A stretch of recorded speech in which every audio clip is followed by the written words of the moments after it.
You know, it's inevitable. They sneak in and they just find their way into all these positions, and before you know it, they're throwing their unholy hand grenades and they're creating strife and bickering and little cliques, and you know what? That ends. Today, I'm going to give you 5 for sure tactics to look for, and when it's done, you will see them.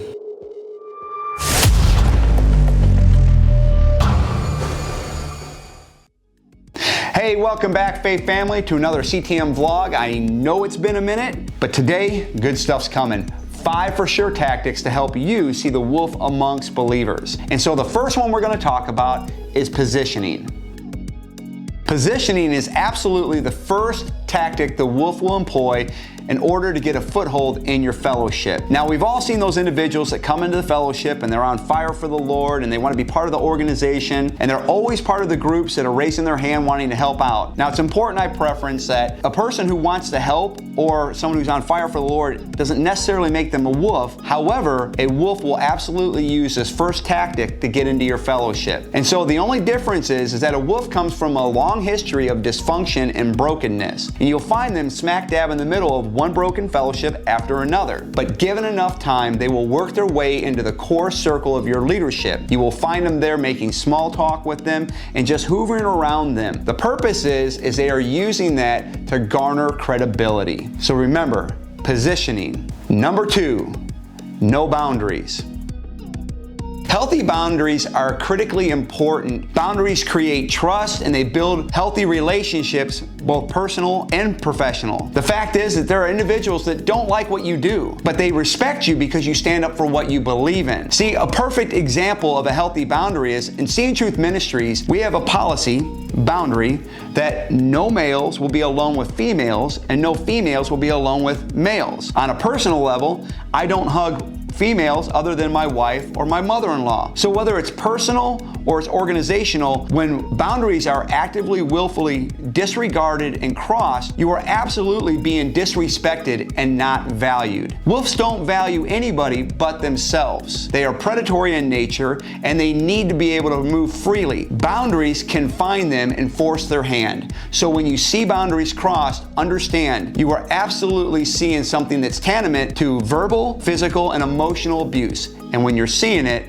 you're seeing a wolf. Number 3, covert lying.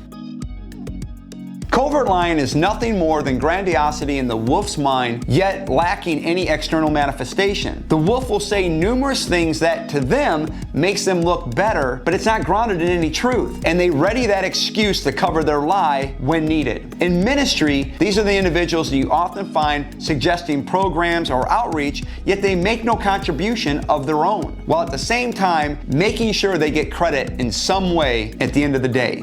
These are the very same individuals expecting others to put in their time, their hard work, their finances, and their opportunities for them to advance in some way, shape, or form. Number 4, devaluing. See, we need to understand the wolf has no internal sense of worth of their own. They have to get that from an external source and transfer it. They do that by attaching themselves to individuals or organizations that they believe they can transfer from by devaluing others and elevating themselves. See, a perfect example of devaluing and transferring is the following. I'm sorry to hear about your loss. I too had the same loss, but I didn't have anybody offer me condolences. See, to these individuals, it's all about them being the most important person. And so with their passive-aggressive degrading of others or marginalization of the situation, it's still nothing more than devaluing and transferring worth over from you to them. Number 5, triangulation.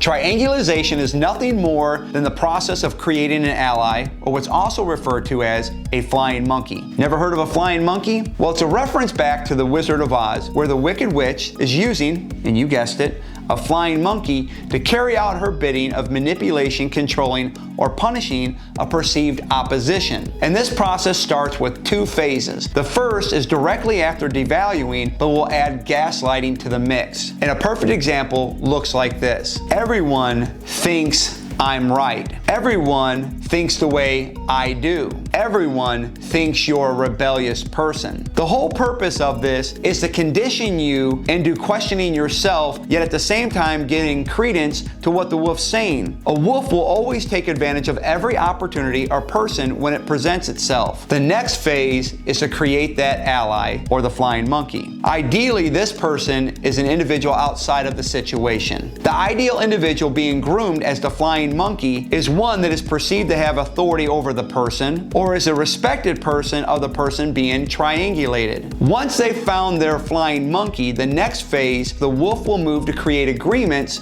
with the wolf's position, and he will frame it in a way that will favor the outcome needed when triggered. That's the next phase. Now the wolf will only have to set the situation up and present it so that he can use the trigger word that have the flying monkey spring into effect. So here's a perfect example. So wolf and person being triangulated have had a conversation about the calendar. Both have differing views on calendar. Person being triangulated is perfectly fine, there being differences. Wolf, however, has to make the point that they're right. So wolf now later has ally, and they've had conversations about said calendar to a point to where they're on the same page with the wolf's perspective. So now, moving forward, you have a conversation with wolf, flying monkey, person being triangulated.